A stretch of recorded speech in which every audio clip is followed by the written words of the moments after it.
Hello everyone, welcome to BSP Pharmacy.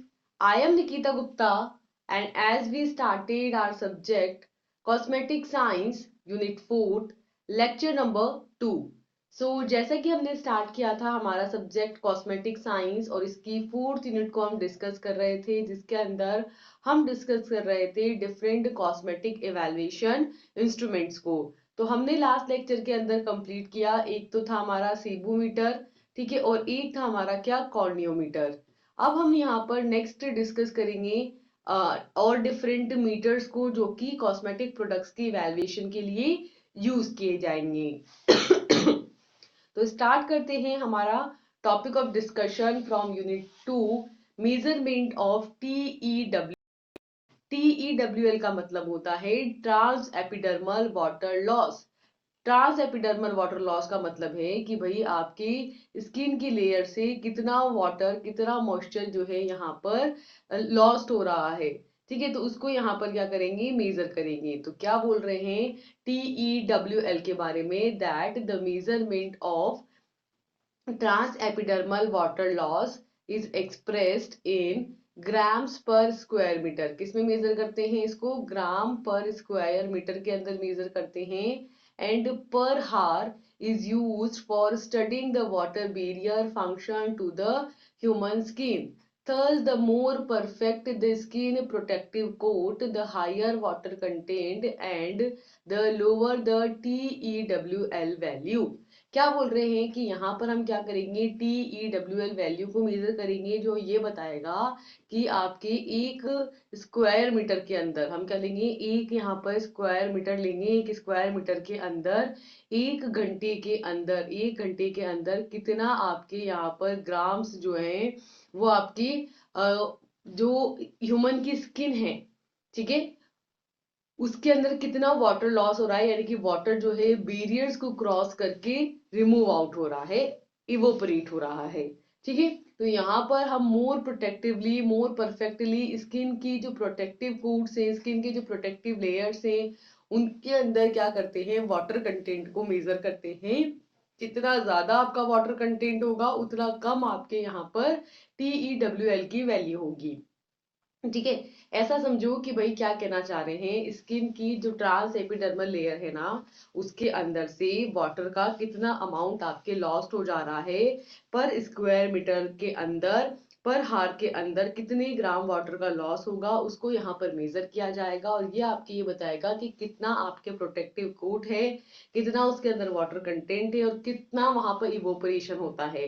ठीक है, तो जितना आपके वाटर कंटेंट वहां पर ज्यादा होगा उतना ही कम आपकी क्या होगा, TEWL की वैल्यू होगी।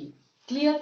So the outer part of the skin is stratum corneum, which forms a barrier against a diffusion of water, and it is also an effective barrier for the microbes and chemical substances. These substances, stratum corneum, contains much water and are flexible in a healthy state, but it becomes hard and brittle when dehydrated. The disorders such as atopic dermatitis arises when these functions, barrier functions, does not work properly. ठीक है, क्या बोल रहे हैं कि यहाँ पर क्या है, स्किन के कॉर्नियम का आपके आउटर पार्ट है ना, वो यहाँ पर बैरियर फॉर्म करता है, किसके, वाटर के डिफ्यूजन के लिए, वाटर को डिफ्यूज आउट होकर के बाहर निकलने के लिए यहाँ पर स्किन का जो आउटर पार्ट है वो एक बैरियर का काम करता है। और इसके लिए बैरियर मेनली वो किसके लिए बैरियर होता है, केमिकल सब्सटेंसेस के लिए और माइक्रोब्स के लिए इफेक्टिव बैरियर होता है। ये जो स्ट्रेटम कॉर्नियम है, इसके अंदर एक मच अमाउंट में, अच्छे अमाउंट में वाटर प्रेजेंट होता है, जो इसको एक हेल्दी स्टेट के अंदर बनाए रखता है।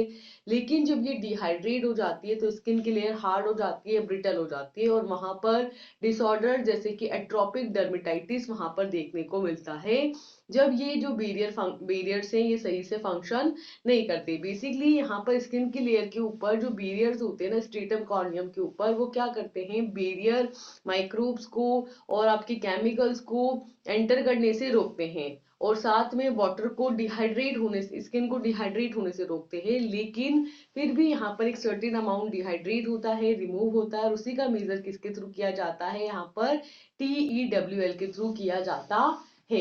ठीक है, ये जो आपके इंस्ट्रूमेंट है ये किस प्रिंसिपल पर बेस्ड है, तो ये आपके इस प्रिंसिपल पर बेस्ड है कि there are two different TEWL instruments which is based on a closed chamber method. In this, a microsensor is placed in a housing which forms a closed measuring chamber after touching the skin. Hence, a water vapors emitted from the skin fills the small measuring chamber and causes an increasing relative humidity inside the chamber. The growing rate of the humidity is a measure for the TEWL value of the skin. After the some recovery time, it is necessary that after each measurement, the sensor chip must have an enough time to tie up and reach its initial condition before starting a new measurement. तो ये इस basic principle पर based है कि यहाँ पर हमारे दो अलग अलग TEWL इंस्ट्रूमेंट हम लेते हैं जो कि जिसके लिए हम क्लोज्ड चैम्बर मेथड को यूज करते हैं. इसके अंदर क्या होता है, एक माइक्रो सेंसर होता है, उसको हम हाउसिंग के अंदर प्लेस कर देते हैं जो एक क्लोज मेजरिंग चैम्बर यहाँ पर बनाता है. ठीक है, तो जैसे ही वो आपके स्किन के ऊपर टच करता है तो यहाँ पर एक क्लोज मेजरिंग चैम्बर ये बना लेता है माइक्रो सेंसर. फिर उस पर्टिकुलर स्किन के पार्ट से जितना भी वाटर वेपर इमिट होगा वो उस मेजरिंग चैम्बर के अंदर फिल होता जाएगा, है ना, और वहां पर एक रिलेटिव ह्यूमिडिटी फॉर्म करता जाएगा उस चैम्बर के अंदर. तो जैसे जैसे ह्यूमिडिटी यहाँ पे बढ़ेगी वैसे वैसे स्किन की TEWL वैल्यू भी बढ़ेगी, उसको मेजर किया जाएगा. और एक रिकवरी टाइम यहाँ पर नीडेड होता है. जैसे ये मेजरमेंट कर लिया ना सारा, उसके बाद एक रिकवरी टाइम चाहिए होता है जब वो वापस से उस वाटर लेवल को, उस हाइड्रेशन लेवल को मेंटेन कर ले स्किन. तो ये पर सेंसरी चिप है, इसको एक इनफ टाइम दिया जाता है कि ये वहां पर बाइंड हो सके और मेजरमेंट करने से पहले एक इनिशियल कंसंट्रेशन को वहां पर एक इनिशियल कंडीशंस वहां पर बना सके, उस इनिशियल कंडीशंस तक पहुंच सके. ठीक है, तो सिंपली क्या बोल रहे हैं TEWL इंस्ट्रूमेंट के बारे में कि एक क्लोज चैम्बर होगा, उसको यहाँ लगा देंगे स्किन के ऊपर, एक सेंसर, पहले सेंसर लगाएंगे फिर उसको लगाएंगे, जो वाटर इवोपरेशन हो रहा होगा, ह्यूमिडिटी जनरेट हो रही होगी, उसको मेजर कर लिया जाएगा. क्लियर. तो इस तरीके से आप देख सकते हैं कि ये स्किन है. ठीक है, ये स्किन के ऊपर हमने ये सेंसर चिप लगा दी. ठीक है, ये आपके कांटेक्ट वायर्स है जो इसके साथ कांटेक्ट में, और ये इसका पूरा हाउसिंग है इस तरीके से, है ना. अब यहाँ से आपकी वाटर वेपर निकलेगी तो ये सेंसर चिप क्या करेगा, इसको जो एक्टिव सेंसर की सरफेस है वहां से मेजर कर लेगा. ठीक है, जो ह्यूमिडिटी यहाँ पर जनरेट होगी उस ह्यूमिडिटी के लेवल को, ह्यूमिडिटी के अमाउंट को मेजर कर लिया जाएगा. किसको यूज करके, कंडक्टिविटी मेथड को यूज करके. ठीक है, नेक्स्ट है आपके क्या, टेक्नोलॉजी. टेक्नोलॉजी की बात करें तो in the case of instrument A ceramic chip with a dimension of 5 into 5 into 0.6 mm is used, in which a chip is mounted in a distance of about 1.4 mm away from the skin surface, and the lead in wire are guided through a funnel shaped holes to the rear substrate substance. They are bonded to the contact pads of the chips by using a isotropically conductive adhesives, and the width of the electrodes is about 55 pm, and the gap between the interdigital electrodes is approximately 15 picometer, and these electrodes are made up of double layer of molybdenum and a gold, that is molybdenum 0.2 picometer and gold is 8 picometer. ठीक है, तो क्या बोल रहे हैं कि ये जो टेक्नोलॉजी होती है ना, इसमें हम एक इंस्ट्रूमेंट यूज करते हैं. ठीक है, ये जो इंस्ट्रूमेंट रहता है इसके अंदर हम एक सिरामिक चिप यूज करते हैं. सिरामिक चिप जिसका डायमेंशन क्या है आपके 5 into 5 into 0.6. ठीक है, ये इसका डायमेंशन है, इसको हम यूज करते हैं. मतलब 5 स्क्वायर की रहेगी और 0.6 उसकी वो है विड्थ, मतलब मोटाई, है ना. वो उसको चिप को हम यहाँ पर जो स्किन की सरफेस होगी उसके लगभग 1.4 mm दूर हम यहाँ पर लगा देंगे. ठीक है, और ये जो है आपके इस पे वायर्स लगे रहेंगे, लेड वायर्स रहेंगे, वो आपके फनल शेप होल्स के थ्रू यहाँ पर गाइडेड रहेंगे और आपके रियर सबस्ट्रेट सरफेस तक जाएंगे. ठीक है, फिर ये आपकी जो चिप है उसके कांटेक्ट पेड से आपके आइसोट्रॉपिकली जो कंडक्टिव एडिसिव्स हैं उसके थ्रू होते हुए इलेक्ट्रोड से जुड़ेंगे, जिनके बीच में इंटरडिजिटल इलेक्ट्रोड से जिनके बीच की स्पेस है 15 पिकोमीटर, और ये इलेक्ट्रोड्स आपके 55 पिकोमीटर के, और ये जो इलेक्ट्रोड्स हैं वो आप के और गोल्ड के बने हुए रहेंगे. ठीक है, और इस तरीके से इनको फॉर्मुलेट किया जाएगा। ठीक है, तो क्या बोल रहे हैं सिंपली कि यहाँ पर हमने क्या करना है, हमको एक चिप लेनी है, उसको स्किन की सरफेस पर अप्लाई करना है और उन इलेक्ट्रोड्स को आपको एक इंटर डिजिटल इलेक्ट्रोड से अटैच कर देना है। ठीक है, एक मशीन रहेगी जिससे अटैच कर देना है, तो डायरेक्टली आपकी रिजल्ट्स को मेजर कर लेगी। यहाँ पर जो आप इलेक्ट्रोड्स यूज करोगे वो मॉलिब्डेनम और गोल्ड के होंगे और इलेक्ट्रोड्स लगभग 55 विड्थ के होंगे और इनके बीच में गैप होगा 15 पिकोमीटर। ठीक है, तो इस तरीके से यहाँ पर आपके पूरा टेक्नोलॉजी होगी।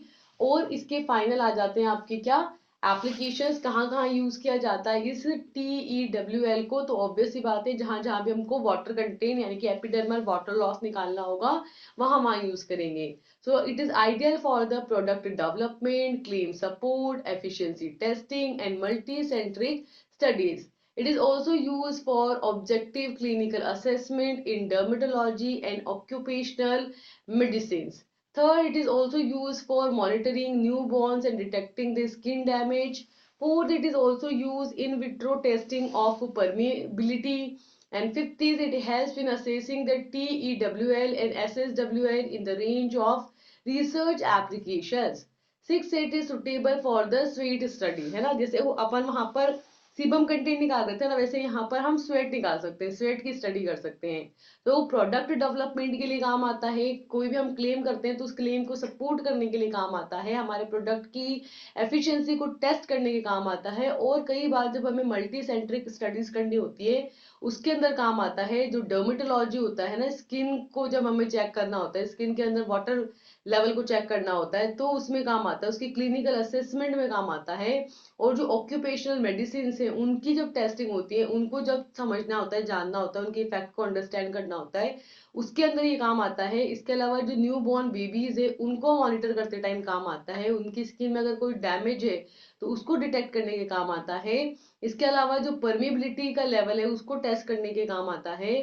साथ में ये आपके डिफरेंट रिसर्च एप्लीकेशंस के अंदर काम आता है और स्वेट को भी आइडेंटिफाई करने के लिए इसको यूज किया जाता है। ठीक है, तो इस तरीके से ये जो आपके TEWL रहेगा ये आपके टोटल एपिडर्मल वाटर लॉस को रिप्रेजेंट करेगा। ठीक है, नेक्स्ट इसके मशीन के एडवांटेजेस। तो एडवांटेज क्या है, that it is a reproducible and accurate TEWL measurement. It measures 3 skin sites simultaneously and it measures a larger skin surface. Fourth, it measures TEWL continuously without influencing the face. Fifth, it helps in a stable measurement that is achieved quickly with no waiting time between the measurements. Sixth, its a small probe head minimizes the influence of air turbulence inside the probe. ठीक है, तो ये क्या करता है, एक reproducible result देता है, एक्यूरेट रिजल्ट देता है ना। 3 अलग अलग स्किन साइट को हम यूज करके वहां पर एक साथ मेजरमेंट कर सकते हैं, लार्ज स्किन के लिए भी इसको मेजर कर सकते हैं। और जब हम मेजर करेंगे तो हम कंटिन्यूअसली यहाँ पर जो एपिडर्मल वाटर लॉस है उसको मेजर कर सकते हैं, जहां पर स्किन सरफेस के इन्फ्लुएंस से बिना अफेक्ट हुए हम इजीली यहाँ पर TEWL को मेजर कर सकते हैं। और साथ में ये आपकी एक स्टेबल मेजरमेंट देता है जिसके अंदर मेजरमेंट के बीच में कोई भी वेटिंग टाइम नहीं होता है। इसके अलावा यहाँ पर एक छोटा सा प्रॉब हेड होता है जो कि आपके एयर टर्बुलेंस जो होता है प्रॉब के अंदर उसको मिनिमाइज करने का काम करता है। उसका जो इफेक्ट होता है ना एयर टर्बुलेंस का, उसके इफेक्ट को यहाँ पर ये मिनिमाइज करने का काम करता है। ठीक है, तो इस तरीके से हमें क्या समझ में आया कि जो टोटल एपिडर्मल वाटर लॉस है उसके थ्रू हम ये मेजर करते हैं कि टोटल आपके स्किन की लेयर के थ्रू कितना वाटर लेवल है जो यहाँ पर कंटिन्यूअसली लॉस्ट हो रहा है और स्किन की कंडीशन किस तरीके से वहां पर अफेक्ट हो रही है। ठीक है, नेक्स्ट जो हमारा टॉपिक है वो है स्किन लेयर, यानी कि यहाँ पर हम देखेंगे कि कितना मेलेनिन कंटेंट है, किस तरीके की स्किन है ना। स्किन की डिफरेंट टाइप्स को हम यहाँ पर डिस्कस करेंगे। तो नेक्स्ट हमारा टॉपिक ऑफ डिस्कशन है skin type. So next is skin colour. Skin colour का मतलब है कि देखो आपको बताया कि डिफरेंट टाइप की स्किन कलर होता है और वो किसकी वजह से होता है, मेलेनिन पिगमेंट की वजह से होता है। ठीक है, तो ये मेलेनिन पिगमेंट की कंसंट्रेशन किस तरीके से स्किन कलर को डिफाइन करती है इसी को हम यहाँ पर समझने की कोशिश करेंगे। तो नेक्स्ट इज स्किन कलर के अंदर है कि human skin comes in a variety of colours which is ranging from shades of dark brown to almost white.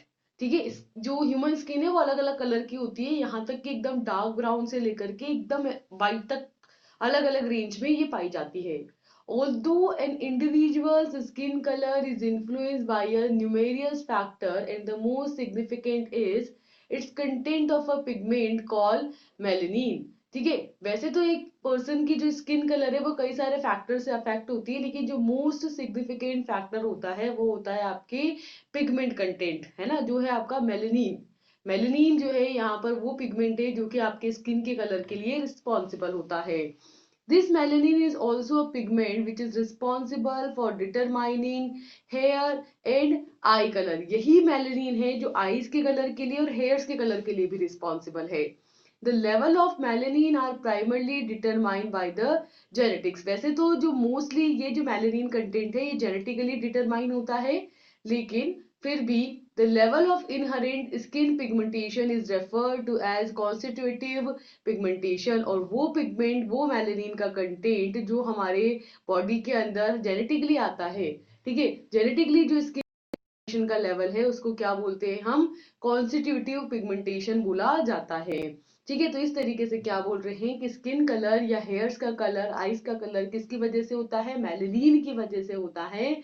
और इस बेसिस पर आपका स्किन कलर डिफरेंट शेड्स का हो सकता है। मेनली ये किसके थ्रू अफेक्ट होता है, जेनेटिक्स के थ्रू होता है। जेनेटिकली यहाँ पर आपको स्किन का कलर, हेयर का कलर देखने को मिलता है। ठीक है, these skin types are basically 5 type, है ना, ये स्किन टाइप्स जो है वो 5 तरीके के होते हैं, है ना। तो कौन कौन से हैं वो, there are 5 basic types of skin and here is the best indicator to recognise them. ठीक है, 5 बेसिक टाइप स्किन के बताए गए हैं और बेस इंडिकेटर से बताए गए हैं कि किस तरीके से हम उनको पहचान सकते हैं कि ये स्किन टाइप इस कैटेगरी से बिलोंग करता है। फर्स्ट होता है आपके क्या, normal skin. This type of skin is neither too oily or nor too dry. It is generally less reactive to the external aggressions and pretty easy to maintain। ठीक है, तो ये जो आपका स्किन टाइप होता है ना, ना तो बहुत ही ज्यादा ऑयली होता है ना बहुत ही ज्यादा ड्राई होता है, जबकि ये एक्सटर्नल एनवायरनमेंट के लिए बहुत ही कम जो है आपके रिएक्टिव होता है, एक्सटर्नल एनवायरनमेंट से बहुत ही कम अफेक्ट होता है और इसको मेंटेन करना भी बहुत आसान होता है। ठीक है, सेकेंड होता है आपकी dry skin. This type of skin is often flaky which is also having some sort of peeling and even having a powdery look। It lacks hydration and feels tight on your face। These dry skins also leads to sensitivity to the products, for an instance foaming face washes or exfoliated serum causing irritation on the dry skin is very quite common। ठीक है, क्या बोल रहे हैं कि जो आपका skin type है अगर वो ड्राई है तो इसका मतलब है कि वो मोस्टली फ्लैकी रहेगा, फ्लैक्स वहां पर फ्लैक्स की फॉर्म में रिमूव होता रहेगा, उसके अंदर थोड़ा थोड़ा वो पीलिंग होता रहेगा, पील आउट होता रहेगा, रिमूव होता रहेगा और एक पाउडरी लुक वो वहां पर देगा। ठीक है, इसके अंदर हाइड्रेशन का इश्यू भी हो सकता है क्योंकि इसके अंदर ड्राई है मतलब उसमें वाटर कंटेंट कम है, तो इसमें हाइड्रेशन भी कम होती है, मॉइस्चर कंटेंट भी कम होता है और ये आपके फेस पर एकदम टाइट जैसा फील होता है। ठीक है, ये जो ड्राई स्किन होती है वो मोस्ट ऑफ द प्रोडक्ट्स के लिए सेंसिटिविटी यहाँ पर शो करती है, मोस्ट ऑफ द प्रोडक्ट्स इस पर मतलब इजीली सूट नहीं होते। ठीक है, तो यहाँ पर जैसे कि मान लो कि अगर एक फॉर्मिंग फेस वॉश हम यूज कर रहे हैं या एक एक्सफोलिएटिंग सीरम यूज कर रहे हैं तो वो मोस्ट ऑफ द केस में ड्राई स्किन में क्या करता है, इरिटेशन करता है, ये मोस्ट कॉमनली देखा गया है। ठीक है, देन थर्ड होती है आपकी क्या, ऑयली स्किन। ऑयली स्किन की बात करें तो it is characterised by its greasiness through the face and this happens because of the overactivity of the sebaceous gland which leading to sebum that is oil production on the skin। ठीक है, तो यहाँ पर oily skin जो है वो क्या बताती है, फेस के ऊपर जितना ऑयल कंटेंट है यानी जितनी ग्रीसीनेस है उसको बताती है। ठीक है, ये क्यों होता है, क्योंकि यहाँ पर सिबेसियस ग्लैंड प्रेजेंट होती है जो कंटिन्यूअसली सीबम यहाँ पर प्रोड्यूस करती रहती है और ये जो एक्सेसिव सीबम होता है ये क्या करता है, स्किन के अंदर ऑयली रेस यानी चिपचिपापन यहाँ पर प्रोड्यूस करता है। ठीक है, तो यहाँ पर स्किन पर बहुत ज्यादा सीबम यानी ऑयल प्रोड्यूस होता है सिबेसियस ग्लैंड की वजह से, जिसकी वजह से आपको ऑयली टेक्सचर देखने को मिलता है। फोर्थ है आपकी क्या, कॉम्बिनेशन स्किन। कॉम्बिनेशन स्किन की बात करें तो a combination of an skin is identified as having an oil T-zone and dry cheeks. The oiliness and the dryness are the response of weather conditions, with the summers which causing an extreme oiliness and winter causing dryness. क्या बोल रहे हैं कि यहाँ पर हम different skin types को combine करते हैं। ठीक है, कॉम्बिनेशन स्किन का मतलब है ना तो बहुत ज्यादा ऑयली है ना बहुत ज्यादा ड्राई है, दोनों का एक कॉम्बिनेशन है। मतलब कि ये जो स्किन टाइप होता है ना, इसके अंदर आपको ऑयली टी जोन भी देखने को मिलता है और ड्राई चिक्स भी देखने को मिलते हैं। ठीक है, तो यहाँ पर वेदर कंडीशंस के अकॉर्डिंग आपकी ऑयलीनेस और ड्राईनेस शो होती है। ठीक है, तो जैसे कि समर है तो समर में बहुत ज्यादा ऑयलीनेस लगेगा, और अगर विंटर है तो विंटर के अंदर काफी ज्यादा ड्राईनेस लगेगा। तो यहाँ पर ये कंबाइन होता है और अकॉर्डिंग टू द सीजन यहाँ पर आपको स्किन टाइप देखने को मिलता है। नेक्स्ट होती है fifth, that is sensitive skin. Sensitive skin की बात करें तो it is characterised by its reaction to the products, foods and environmental factors in a manner that is more persistent with the constant triggers। ठीक है, तो sensitive skin जो रहती है ना वो मोस्टली रिएक्शन शो करती है। कोई भी प्रोडक्ट आप लगाओ यहाँ पर स्किन पर, कोई भी फूड प्रोडक्ट लगा दो, जैसे कि बहुत सारे लोग नहीं करते वो क्या बोलते हैं, आलू लगा रहे हैं है ना, पटेटो लगा रहे हैं, और आपके खीरा लगाते हैं, आपने देखा हुआ आंखों पे, है ना, या फिर कोई भी जैसे चीजें लगाते हैं, अलग अलग पेस्ट बना के फेस पे नहीं लगाते, तो वो फूड प्रोडक्ट लगा रहे हैं, या एनवायरनमेंट से भी कांटेक्ट में आ रहा है पर्सन तो उससे भी वो अफेक्ट हो रहा है। तो जो भी प्रोडक्ट फूड या एनवायरमेंटल फैक्टर के साथ कांटेक्ट में आ रहा है उसके साथ रिएक्शन शो कर रहा है, और इस तरीके से कर रहा है कि वो ट्रिगर कर रहा है, वो सेंसिटिविटी कर रहा है, और ये जो आपके ट्रिगर है ये यहाँ पर परसिस्टेंट रह रहे हैं, यहाँ पर बने रह रहे हैं।